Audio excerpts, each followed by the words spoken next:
আজকাল কাকে বিশ্বাস করবে না, কাকে বিশ্বাস করব?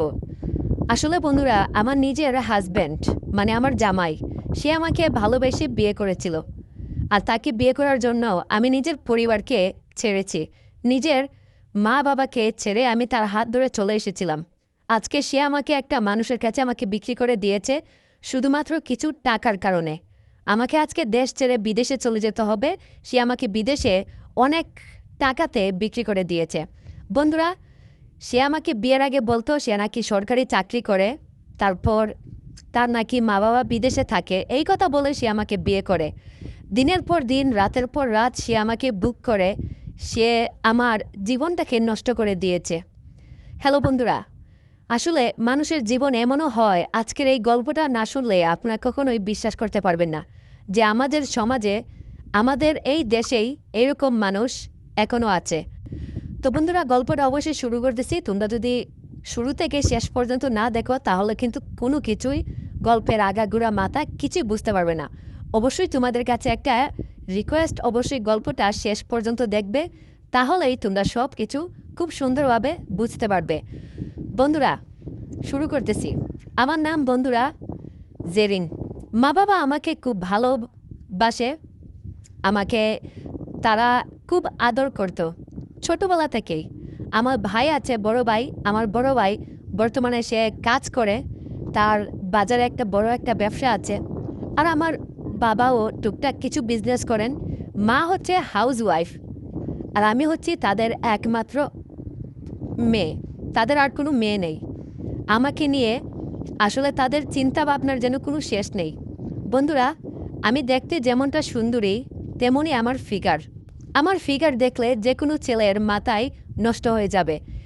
আমি ফেসবুক অ্যাকাউন্ট আছে, আমার একটা টিকটক অ্যাকাউন্ট আছে। আমি সবসময় টিকটক করি না, মাঝে মধ্যে টিকটক করি। যখন আমার মন ভালো থাকে তখন মাঝে মধ্যে কিছু টিকটক করি। ওই ভাইরাল যে গানগুলো থাকে সেই গানগুলোতে ঠোঁটটা মিলাই, এই আর কি। মাঝে মধ্যে ফেসবুকে কিছু ছবি আপলোড করি। সেই ছবিগুলো আসলে তেমন না, ওই মুখ দেখাই না, মুখ ডেকে রাখি। আসলে নিজের মানে ভালো লাগার জন্য আর কি আপলোড করি, এছাড়া আর তেমন কোনো কিছু না। কিন্তু বন্ধুরা, এইভাবে ফেসবুকে একটা ছেলের সঙ্গে আমার পরিচয় হয়। সে অনেক দিন যাবৎ আমাকে ফলো করতেছে, আমাকে কমেন্ট করতেছে, খুব ভালো ভালো কমেন্ট করে, আমাকে বেশ ভালো উৎসাহ দেয়। একদিন সে আমাকে মেসেঞ্জারে ইনবক্স করে, তারপর আমার খোঁজখবর জানতে চায়।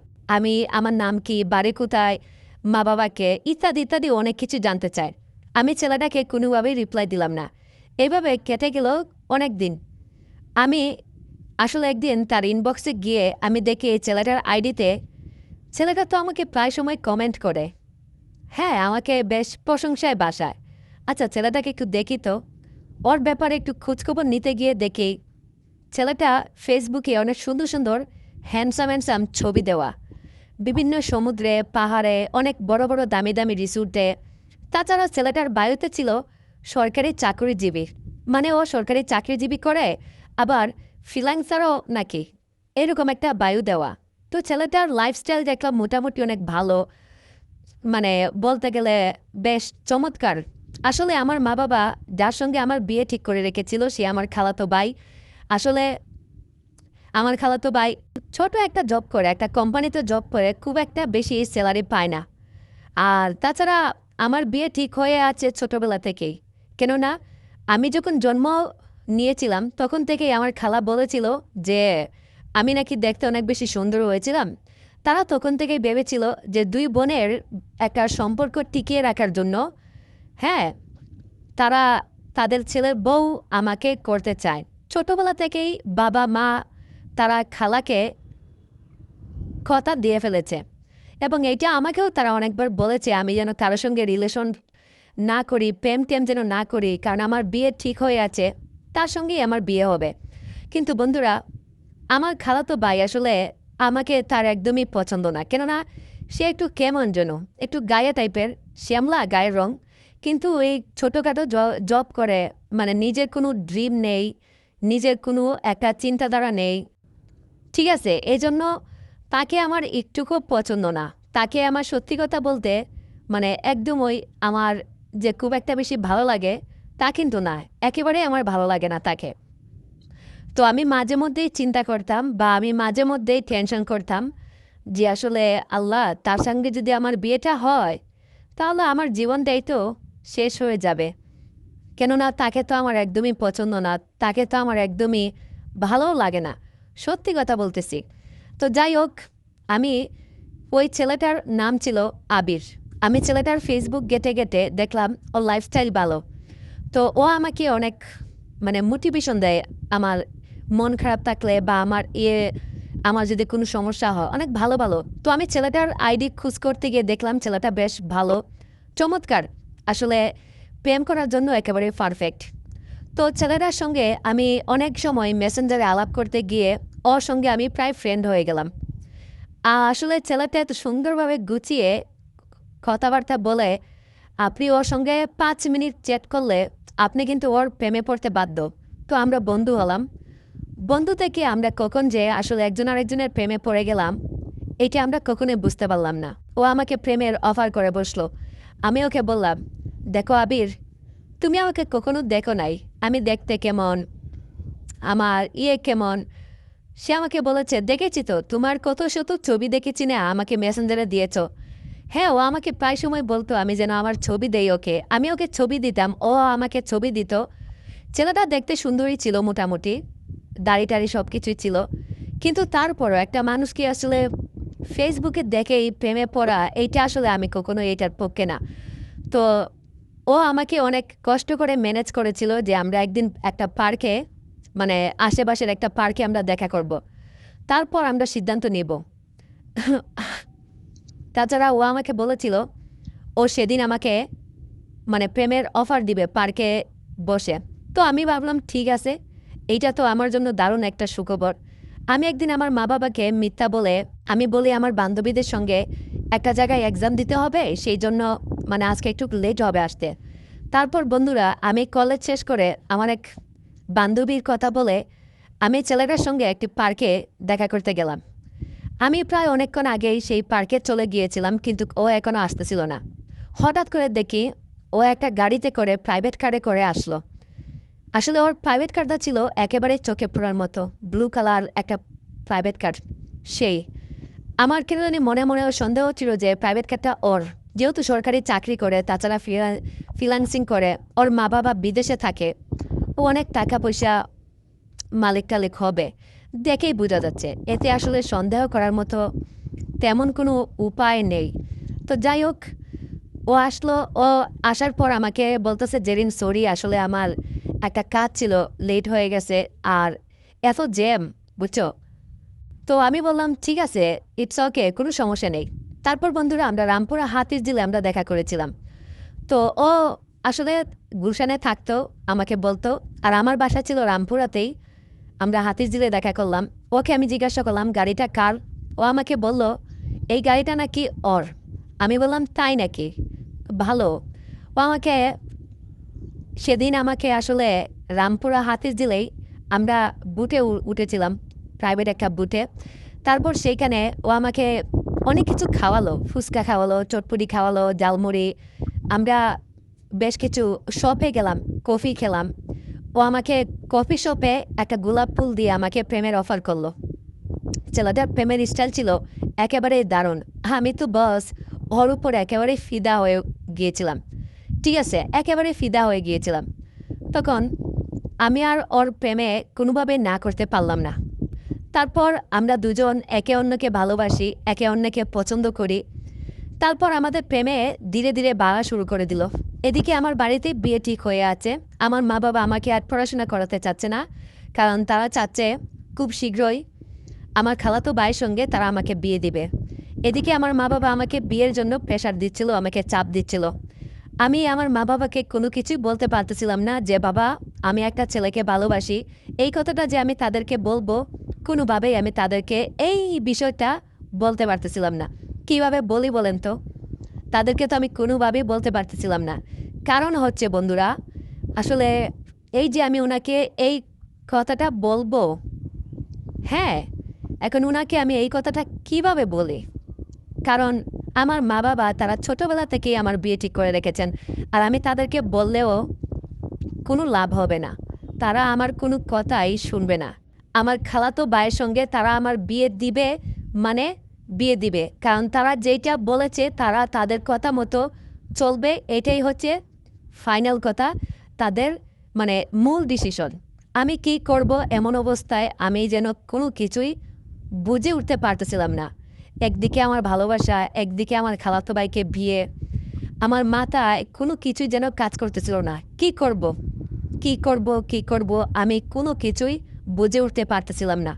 তো বন্ধুরা, একদিন আমি আবিরকে বললাম, দেখো আবির, তোমাকে কিছু বলতে চাই আমি। তখন ও আমাকে বললো, হ্যাঁ বলো। তখন মেসেঞ্জারে কল দিয়ে বললাম, দেখো আমার মা বাবা ছোটবেলায় আমার বিয়ে ঠিক করে রেখেছে।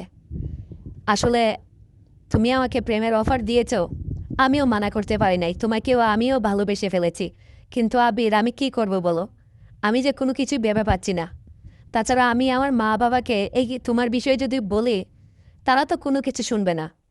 ঠিক আছে, এখন আমি কি করব বলো। তখন আবির আমাকে বলল, আসলে আমার মা বাবা তো বিদেশে থাকে, না হলে তো আমি আমার মা বাবাকে তোমার মা বাবার কাছে পাঠাতাম। আর আমি গিয়ে যদি তোমার আম্মু আব্বুর কাছে বলি, তারা তো আমার কোনো কিছুই শুনবেই না, বরং আমাকে অপমান করে পাঠিয়ে দেবে। একটা কাজ করো জেরিন, তুমি যদি আমাকে ভালোবেসে থাকো, আমি তো এখানে ফ্ল্যাট বাসাতে একা একা থাকি, এত বড় বাসাতে, ঠিক আছে গুলশানে, তুমি একটা কাজ করো না, তুমি আমার সঙ্গে পালিয়ে এসো, আমরা পালিয়ে বিয়ে করি। তারপর বিয়ের পর আমার মা বাবা আসলে, বাচ্চা কাচ্চা হয়ে গেলে, তখন তোমার মা বাবা এমনিতেই মেনে নেবেন, তখন তারা আর কোনো কিছু বলতে পারবেন না। তখন আমি আবিরকে বললাম, আবির সত্যি তুমি কি আমাকে বিয়ে করতে চাচ্ছ, তুমি আমাকে সত্যি ফ্ল্যাট বাসাতে রাখবে? তখন আমি চিন্তা করে দেখলাম বন্ধুরা, আবির হচ্ছে সরকারি চাকরি করে, অনেক টাকা স্যালারি পায়, তার উপর আবার ও অনলাইনে ফ্রিল্যান্সিংয়ের কাজ করে। ওর মা বাবা বিদেশে থাকে কানাডাতে, ঠিক আছে, কানাডাতে সেটেল তারা। তো আবিরের আসলে টাকা পয়সার কোনো কিছু অভাব নেই, গুলশানে তাদের নিজেদের ফ্ল্যাট আছে, তাদের নিজেদের ফ্ল্যাটে আবির সেখানে থাকে, তাদের টাকা পয়সার কোনো কিছুর অভাব নেই। আর আমি ছিলাম একজন মধ্যবিত্ত ফ্যামিলির পরিবার, আমি এখানে, আমার মা বাবা একটা ছোট দুজনই চাকরি করে, ঠিক আছে, তারা এই জায়গাতে চাকরি করে, এই কোনো সরকারি চাকরি না, নর্মাল একটা কোম্পানিতে জব করে আমার মা বাবা দুজনই। আমি ছিলাম মধ্যবিত্ত ফ্যামিলির, আসলে এত বড় লোক ছেলেকে বিয়ে করব, তখন আবির আমাকে ভুলে যাবে না তো, একটা টেনশন ছিল আমার ভিতরে। তো আবির আমাকে বলল, সে আমাকে তার জান প্রাণ দিয়ে আমাকে ভালোবাসে, সে আমাকে ছাড়া বাঁচবে না, মরে যাবে, আত্মহত্যা করবে। আমাকে মাঝে মধ্যে এরকম কিছু ভয় দেখাতো।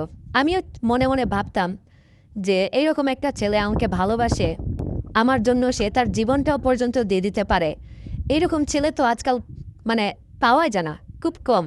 তাছাড়া ফেসবুকে আমাদের পরিচয় হলেও আমি কিন্তু ছেলেটার সঙ্গে নিজে দেখা সাক্ষাৎ করেছি, আমি ওকে চিনেছি, ওকে জেনেছি, ও সব দিক দিয়ে পারফেক্ট।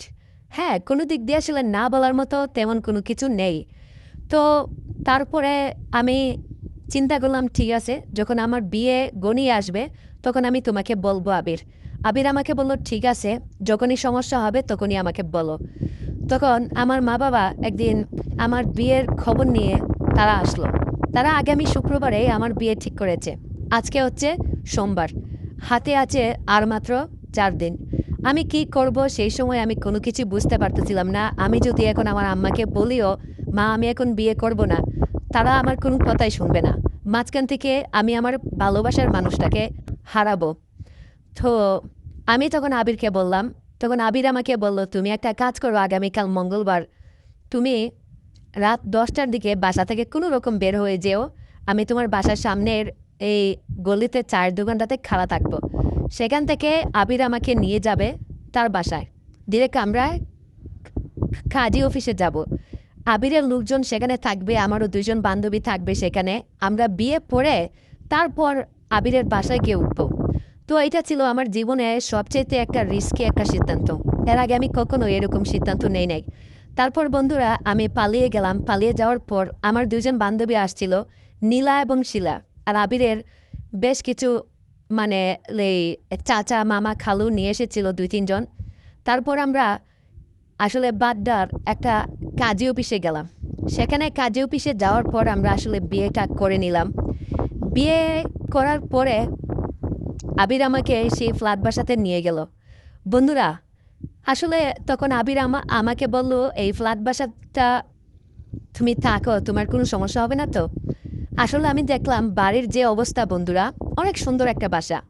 তখন আবির আমাকে বলল যে, আমি আবিরকে জিজ্ঞাসা করলাম, তোমাদের না গুলশানে ফ্ল্যাট বাসা আছে, সেটা কোনটা? আবির আমাকে বলল, আমাদের ফ্ল্যাট বাসা এইটা না, আমাদের বাসা হচ্ছে গুলশান 2-এ, আর আমরা আছি বর্তমানে বাড্ডাতে। তখন আমি জিজ্ঞাসা করলাম, কেন বাড্ডায় নিয়ে এসেছো কেন আমাকে? আবির আমাকে বলল, আরে গুলশানে যদি যাই, ওইখানে তো আমার গ্রামের আমার আম্মা আব্বার অনেক পরিচিত মানুষজন আছে, বুঝছো? সেইখানে গিয়ে যদি তোমাকে নিয়ে উঠি, একা মেয়ে মানুষ, বিয়ে শাদি করেছি, তখন তারা দেখলে অনেকে মাইন্ড করবে, আম্মা আব্বার কাছে বলে দেবে। আর শোনো, আম্মা আব্বা যদি শুনে যে তারা বিদেশে আছে আর আমি তোমাকে বিয়ে করে ফেলেছি, তারা খুব মাইন্ড করবে, তখন আর তোমাকে মেনে নিবে না। ঠিক আছে? তো কয়েকটা দিন যাক, তারপর পরিস্থিতি আমি কিছু হাতের নিয়ন্ত্রণে আসি, তারপর আমি আম্মা আব্বাকে সব কিছু বলে দিব। আমি আবিরের উপর বিশ্বাস রেখেছিলাম। তখন বন্ধুরা, আবির কোনোভাবেই যেন তর্স ছিল না। আবির, আমি দেখতে পেলাম, আমি ওয়াশরুমে গেলাম, আবির আমাকে ডাকতেছিল। আমি বললাম, কি আবির, আমি ওয়াশরুমে একটু ফ্রেশ হচ্ছি। আবির আমাকে ফ্রেশ হওয়ার সুযোগটা পর্যন্ত দিচ্ছিল না। আবির আমাকে বাসর করার জন্য সে খুব পাগল হয়ে গেছিল। সে আমার সঙ্গে বাসরে সহবাস করার জন্য খুব বেশি মরিয়া হয়ে গেছিল। তার একটুও ধৈর্য যেন সহ্য হচ্ছিল না। তার কাছে মনে হচ্ছিল যে তাড়াতাড়ি তাড়াতাড়ি কেমন যেন হাই উতাস লাগাচ্ছিল। আমি তাড়াতাড়ি বন্ধুরা ওয়াশরুম থেকে আসলাম। আসার পরে আবির ওই রাতে আমাকে এত পরিমাণ ভালোবাসা দিয়েছে, এত পরিমাণ সে আমাকে মানে তার কাছে টেনে নিয়েছে, কি বলবো বন্ধুরা। আমি আমার জীবনে এর আগে কারো সঙ্গে আমি প্রেম করি নাই। এটাই ছিল আমার জীবনের সবচেয়ে সেরা একটা মুহূর্ত, সেরা একটা রাত। ওই রাতে আমার অবশ্য ইচ্ছে ছিল, কারণ সে আমার বিয়ে করা হাজব্যান্ড। আমি তো যতই হোক, আমার অনেক কষ্ট হচ্ছিল, কিন্তু আমি তাকে কোনোভাবেই আমি তাকে না করতে পারি নাই। আসলে আবির, আমি দেখতেছিলাম একটা সময় সে মানুষ থেকে একেবারে পাগলা কুত্তার মতো হয়ে গেছিল। সে ওই যে কুকুর যেভাবে পাগল হয়ে যায় না, আবিরও ঠিক ওইভাবে আমাকে কি করবে কি করবে না, সে যেন একেবারেই পাগল হয়ে পড়েছিল। ওরে বাপরে, সে কি আমার নিচ খাবে নাকি উপরে খাবে, কি করবে? একেবারেই আমাকে ওই যে ময়দা যেভাবে হোটেলে রুটি বানায় না গুলে গুলে, আমাকে এইভাবে পরোটার মতো ছিঁড়ে ছিঁড়ে যেন খাবে, এরকম একটা ভাব মনে হচ্ছিল। যাই হোক, আমি আবিরকে বললাম, আবির, আমি তো তোমার কাছ থেকে চলে যাচ্ছি না। আরে, আমি তো তোমার কাছেই আছি, আমি তোমার বিয়ে করা বউ, আমি আজকেও তোমার সঙ্গে আছি আর সারা জীবন থাকবো। আবির, তুমি আমাকে ভালোবাসার অনেক সময় আছে। আজকে আমার অনেক ব্যথা করতেছে জান, আমার একেবারেই ভালো লাগতেছে না। আজকে একটু ছাড়ো না, কালকে আবার দিব তোমাকে। আবির ওই রাতে আমাকে কোনোভাবেই ছাড়তেছিল না। সে আমাকে বলতেছিল, তুমি না আমার বিয়ে করা বউ, তাহলে আমাকে নিষেধ করতেছে কেন? এই আমার লক্ষ্মীটি, আমার প্রিয়টি, দাও না আরেকটু আরেকটু আরেকটু আরেকটু করতে করতে বন্ধুরা, রাত 10টা থেকে শুরু করেছিল, সকাল 6টার সময় গিয়ে আবির তার এই যুদ্ধ শেষ করে। সারাটা রাত সে এক প্রকার আমার সঙ্গে যুদ্ধ করেছে বলা চলে, এক প্রকার যুদ্ধ করেছে, এইরকম যুদ্ধ সে এর আগে আমার সঙ্গে কখনো করে নাই। আর তাছাড়া বিয়ের আগে সে আমাকে কখনোই বুঝতে দেয় নাই, সে আমাকে কখনোই চুমু বা এই সমস্ত কোনো কিছুই সে আমার কাছে চায় নাই। আসলে ওই দিন আবিরকে দেখে আমি অনেকটা হতভম্ব হয়ে পড়েছিলাম যে আমি যাকে ভালোবাসি এই কি সেই আবির? বাসর রাতে একেবারে পুরো পাগলের মতো হয়ে পড়েছিল। এই আবিরের কি অবস্থা! আবিরের এই অবস্থা দেখে আমি একেবারে পুরো টালমাটাল হয়ে পড়েছিলাম সেই রাতে। এইটা আবির আমার সঙ্গে কি শুরু করে দিয়েছে বন্ধুরা! এইভাবে প্রতিদিন প্রতি রাতে ওই ফ্ল্যাট বাসার ভিতরে আবির আমার সঙ্গে টর্চার করত প্রতিদিন। বিয়ের 1 মাস আবির আমাকে প্রতিদিন এইভাবে প্রচুর পরিমাণে আদর করত। আমি আসলে বন্ধুরা খুবই অল্প বয়স ছিল তখন আমার, আর আবিরের প্রচুর চাহিদা ছিল। আবিরের এই চাহিদা মেটাতে গিয়ে আমাকে প্রচুর পরিমাণে আঘাত পেতে হতো। প্রতিদিন আমার রক্ত বের হতো, তারপরে এই সেই অনেক কিছু। আবিরকে আমি বলতাম, আবির আমাদের একটা বাচ্চা হয়ে যাক, কিন্তু আবির কোনোভাবেই বাচ্চা নিতে চাইতো না। যাই হোক, এইভাবে আমি ১ মাস এই ফ্ল্যাটে থাকার পর একদিন আবির আমাকে বলতেছে, শোনো, আমাদের এই বাসাটা ছেড়ে দিতে হবে, বুঝছো? এই বাসাটার খবর আমার মা বাবা জেনে গেছে। তারপর বন্ধুরা আবির আমাকে শুনে ঘনবসতি এলাকাতে আমাকে নিয়ে গেল। সেইখানে একটা টিন শেড বাসায় আবির আমাকে নিয়ে উঠলো। এখন এই টিন শেড বাসার মধ্যে এই বাথরুম, ওয়াশরুম কোনো কিছুই অ্যাডজাস্ট না। এগুলো সব কিছু হচ্ছে বাহিরে। এখন এই জায়গায় থাকতে আমার খুব একটা বেশি অসুবিধা হচ্ছে। আবিরকে আমি বললাম, তুমি না সরকারি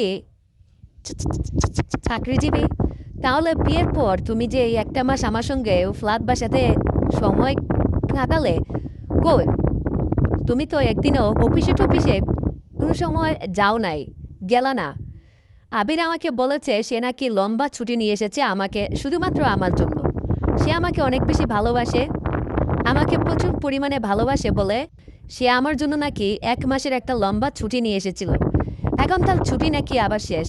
সে আমাকে ওই একটা টিন শেড বাসাতে রেখে বন্ধুরা প্রতিদিন গলায় একটা গামছা, আদৌ প্যান্ট পরে, গেঞ্জি পরে সকালবেলা কোথায় যেন চলে যায়, আবার দুপুরবেলা আসে, আবার বিকালবেলা আবার চলে যায়, আবার রাতে আসে।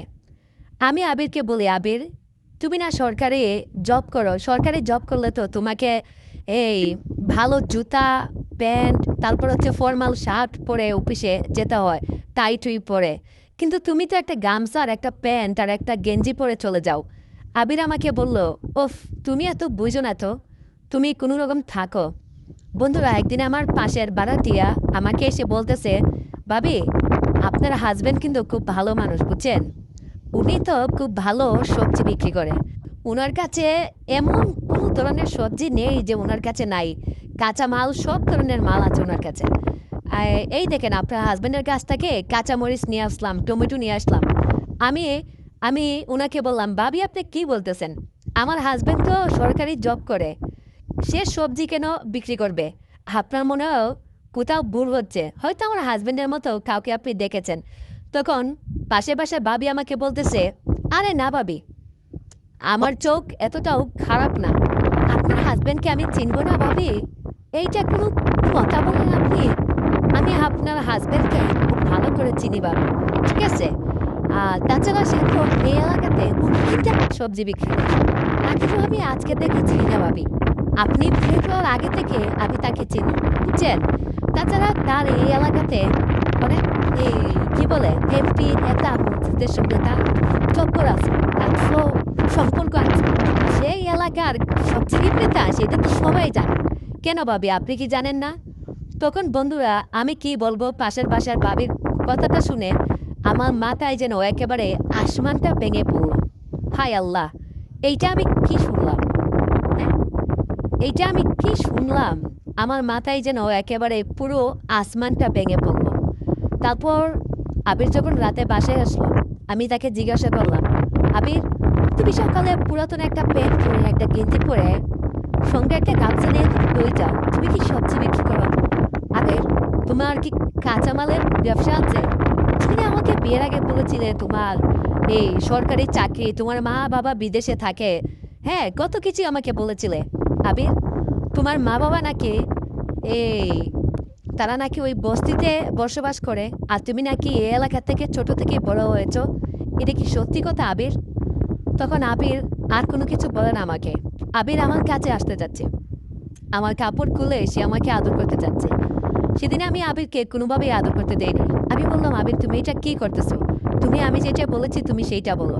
তারপর আবির কোনো কিছু না ভেবে আমাকে বলল, আসলে জেরিন, তোমাকে ফেসবুকে দেখার পর আমার খুব ভালো লাগে। আমি আসলে তোমার প্রেমে পড়ে গিয়েছিলাম, আমার কোনো কিছু উপায় ছিল না। জেরিন, আমি তোমাকে সত্যি অনেক বেশি ভালোবেসে ফেলেছিলাম। আর তাছাড়া আমি সবজি বিক্রি করি এই কথাটা যদি তুমি জানতে, তুমি তো কখনোই আমার প্রেমে পড়তে না। আমি আসলে সবজি বিক্রি করে মাঝে মধ্যে ওই ভাইয়ের সঙ্গে ওই সমস্ত একটু ব্যবসা বাণিজ্য করি, তো এই জন্য মাঝে মধ্যে এই দেখা গেছে একটু ভালো ফেসবুকে ছবি টবি দিতাম, ঠিক আছে? আর আমি বললাম, আবির তাহলে তুমি যে আমাকে নিয়ে ফ্ল্যাট বাসাতে যাচ্ছিলে ওইটা কার? ও আমাকে বলল, আমি যেই নেতার কাজ করি এটা ওই নেতারই। আসলে বন্ধুরা আমি কি করব কোনো কিছু বুঝতে পারতেছি না।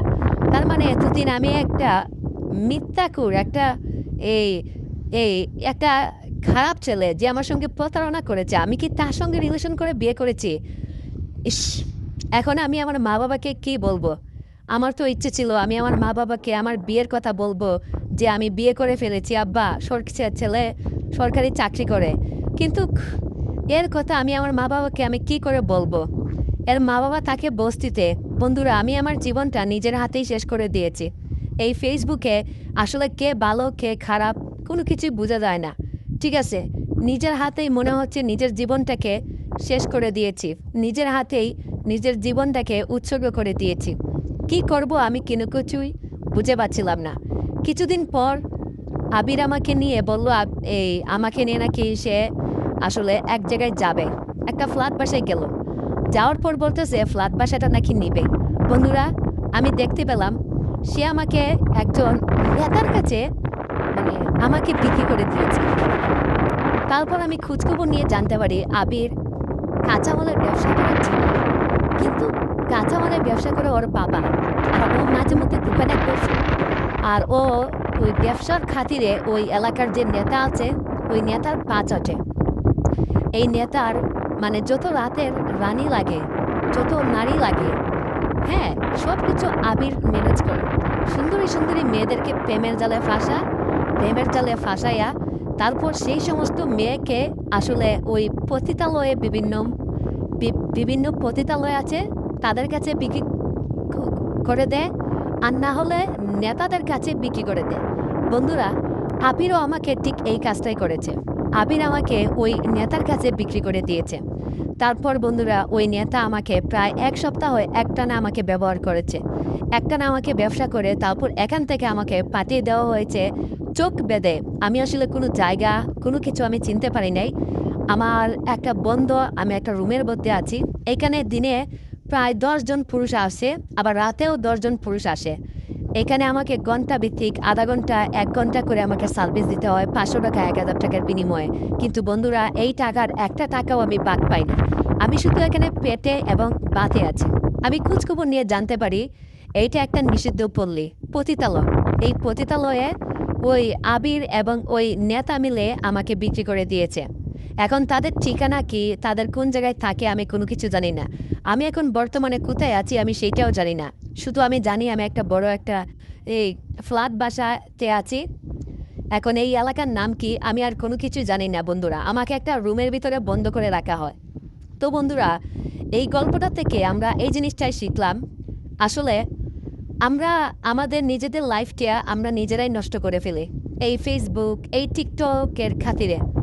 আমরা মেয়ে মানুষ যারা আছি আমরা কিন্তু সুন্দর ছেলে, হ্যান্ডসাম ছেলে দেখে তাদের প্রেমে পড়ে যাই। এবং সেই ছেলেটা আসলে কতটুকু ভালো আমরা আসলে কোনো কিছুই আমরা জাস্টিফাই করি না। আমরা কোনো কিছু জানতে চাই না, আমরা কোনো কিছু বুঝতে চাই না। আমরা শুধু সুন্দরের প্রেমে পড়ি। তারপর ছেলে আমাদেরকে যা বলে, বিয়ে করতে বললে আমরা বিয়ে করি এবং সেই ছেলেরা আমাদেরকে কিন্তু ঢাকা, সিলেট, বরিশাল, ভারত, ইন্ডিয়া তারা কিন্তু বিভিন্ন জায়গায় এবং কলকাতা বিভিন্ন শহরে পতিতালয়ে আমাদেরকে পাঠিয়ে তারা বিক্রি করে দেয় আমাদেরকে।